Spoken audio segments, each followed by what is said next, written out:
आकाशवाणी भोपाल से प्रस्तुत हैं प्रादेशिक समाचार। नमस्कार, समाचारों के साथ मैं नवनीत चौबे। सबसे पहले इस बुलेटिन के मुख्य समाचार। गुना जिले में शिकारियों द्वारा की गई फायरिंग में 3 पुलिसकर्मी शहीद, मुख्यमंत्री ने दिए कड़ी कार्यवाही के निर्देश। केंद्र सरकार ने गेहूं के निर्यात पर तत्काल प्रभाव से लगाया प्रतिबंध। प्रदेश भर में आयोजित लोक अदालतों में बड़ी संख्या में आपसी समझौते से हुआ लंबित प्रकरणों का निराकरण। और प्रदेश में भीषण गर्मी का दौर जारी, 15 जून तक दस्तक दे सकता है मानसून। अब समाचार विस्तार से। मुख्यमंत्री शिवराज सिंह चौहान ने गुना जिले में पुलिस और शिकारियों के बीच हुई मुठभेड़ में 3 पुलिसकर्मियों की मौत के मामले में कड़ी कार्यवाही के निर्देश दिए हैं।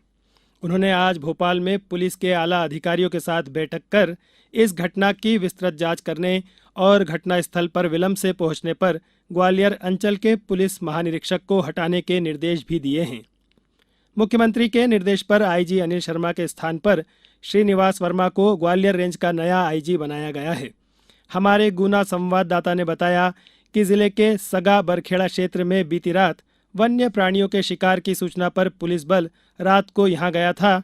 इस दौरान शिकारियों द्वारा की गई फायरिंग में एसआई राजकुमार जाटव, आरक्षक नीरज भार्गव और संतराम की मौत हो गई। राज्य सरकार ने इन पुलिसकर्मियों को शहीद का दर्जा देने और उनके परिजनों को 1 करोड़ की राशि देने की घोषणा की है। दूसरी ओर सिवनी में पिछले दिनों 2 आदिवासियों की मौत के मामले की जांच विशेष जांच दल से कराने का निर्णय भी लिया गया है। मुख्यमंत्री श्री चौहान के निर्देश पर सिवनी के पुलिस अधीक्षक को भी हटा दिया गया है और घटना से संबंधित थाना क्षेत्र के पूरे स्टाफ को बदला जा रहा है। गुना जिले में शहीद हुए पुलिस उपनिरीक्षक राजकुमार जाटव का अशोकनगर और आरक्षक नीरज भार्गव का गुना में राजकीय सम्मान के साथ अंतिम संस्कार किया गया। राज्य सरकार के मंत्री महेंद्र सिंह सिसोदिया, ब्रजेंद्र सिंह यादव, विधायक जजपाल सिंह जज्जी सहित कई जनप्रतिनिधियों और अधिकारियों ने शहीदों को श्रद्धांजलि दी। केंद्र सरकार ने पड़ोसी तथा अन्य जरूरतमंद देशों की मदद और देश की समग्र खाद्य सुरक्षा का प्रबंध करने के उद्देश्य से गेहूं के निर्यात पर तत्काल प्रभाव से प्रतिबंध लगा दिया है। विदेश व्यापार महानिदेशालय ने इसकी अधिसूचना जारी कर दी है। अधिसूचना में कहा गया है कि कई कारणों से गेहूं के अंतर्राष्ट्रीय मूल्यों में अचानक बढ़ोतरी हुई है। इसे देखते हुए भारत पड़ोसी देशों और अन्य निर्धन देशों की खाद्य सुरक्षा जोखिम में पड़ गई है। इसलिए गेहूं की निर्यात नीति में संशोधन किया गया है ताकि समग्र खाद्य सुरक्षा का प्रबंधन किया जा सके और पड़ोसी देशों के अलावा अन्य कमजोर राष्ट्रों की जरूरतों को पूरा करने में उन्हें मदद की जा सके। अधिसूचना में यह भी स्पष्ट किया गया है कि सरकार की अनुमति से अन्य देशों की खाद्य सुरक्षा जरूरतें पूरी करने के लिए गेहूं निर्यात किया जा सकेगा। राष्ट्रपति रामनाथ कोविंद, प्रधानमंत्री नरेंद्र मोदी ने संयुक्त अरब अमारात के राष्ट्रपति और अबू धाबी के शासक शेख खलीफा बिन जायद अल नहयान के निधन पर शोक व्यक्त किया है। उनका कल निधन हो गया था। शेख खलीफा बिन जायद अल नहयान के सम्मान में आज भारत में 1 दिन का राजकीय शोक घोषित किया गया था। राजकीय शोक के दौरान देश भर में सभी भवनों पर राष्ट्रध्वज आधा झुका रहा। इस दौरान कोई आधिकारिक मनोरंजन कार्यक्रम आयोजित नहीं किए गए। अब समाचारों में वक्त है एक ब्रेक का। ये समाचार आप आकाशवाणी भोपाल से सुन रहे हैं। हमारे समाचारों को आप कभी भी और कहीं भी अपनी सुविधा के अनुसार सुन सकते हैं। ये समाचार बुलेटिन YouTube, ट्विटर और फेसबुक पर AIR न्यूज भोपाल पेज पर सुने जा सकते हैं। इसके अलावा आप हमारी वेबसाइट newsonair.nic.in पर या AIR न्यूज ऐप पर भी ये समाचार सुन सकते हैं। ब्रेक के बाद समाचारों में एक बार फिर आपका स्वागत है। केंद्रीय संचार और सूचना प्रौद्योगिकी मंत्री अश्विनी वैष्णव ने आज नई दिल्ली में गति शक्ति संचार पोर्टल का शुभारंभ किया। एकीकृत और केंद्रीकृत पोर्टल देश भर में डिजिटल संचार बुनियादी ढांचे का सुचारू रूप से विस्तार करने की सुविधा प्रदान करेगा। पोर्टल का उद्घाटन करने के बाद श्री वैष्णव ने कहा कि यह पोर्टल देश भर में 5G नेटवर्क को लागू करने में निश्चित रूप से सहायक होगा। पोर्टल पर सभी सुविधाओं के मिलने से प्राप्त आवेदनों की मंजूरी 20 से 22 दिनों में दे पाना संभव हो पाएगा। इससे डिजिटल आधारित विभिन्न परियोजनाओं में पारदर्शिता और जवाबदेही बढ़ेगी। प्रदेश भर में आज लोक अदालतों का आयोजन किया गया है, जिसमें कई लंबित मामलों को आपसी समझौते से सुलझाया गया।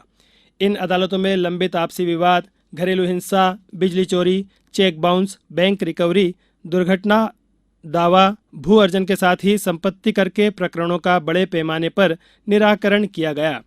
देवास जिले में आयोजित लोक अदालतों में 5,087 मामलों में से बड़ी संख्या में प्रकरण निपटाए गए। वहीं नर्मदापुरम जिले में बिजली, पानी और पारिवारिक विवाद संबंधी कई मामलों का निराकरण किया गया। जबलपुर जिले में आयोजित लोक अदालतों में बड़ी संख्या में बिजली बिलों के मामलों में छूट दी गई। वहीं अन्य प्रकरणों का निराकरण भी आपसी समझौते के आधार पर किया गया। राज्य के उज्जैन, इंदौर, आगरमालवा, रीवा, सतना, ग्वालियर, शिवपुरी, सागर, छतरपुर, टीकमगढ़ सहित कई जिलों में संपन्न लोक अदालतों में आपसी सहमति से प्रकरणों का निराकरण किया गया। केंद्रीय रेल एवं वस्त्र राज्य मंत्री श्रीमती दर्शना बेन जरदोश ने आज भोपाल प्रवास के दौरान राज्यपाल मंगूभाई पटेल और मुख्यमंत्री शिवराज सिंह चौहान से मुलाकात की। इस अवसर पर उन्होंने प्रदेश की विकास योजनाओं पर चर्चा की। भोपाल में 12वीं हॉकी इंडिया सीनियर महिला राष्ट्रीय चैंपियनशिप में झारखंड, हरियाणा और कर्नाटक सेमीफाइनल में पहुंच गए हैं। पहले क्वार्टर फाइनल में झारखंड ने महाराष्ट्र को 4 के मुकाबले 5 और हरियाणा ने उत्तर प्रदेश को 2 के मुकाबले 3 गोल से पराजित किया। कर्नाटक ने पंजाब को 5-4 से हराकर सेमीफाइनल में जगह बनाई। चौथे क्वार्टर फाइनल में मध्य प्रदेश का मुकाबला ओडिशा से हो रहा है। केंद्रीय महिला एवं बाल विकास मंत्री श्रीमती स्मृति ईरानी कल रविवार को भोपाल आएंगी।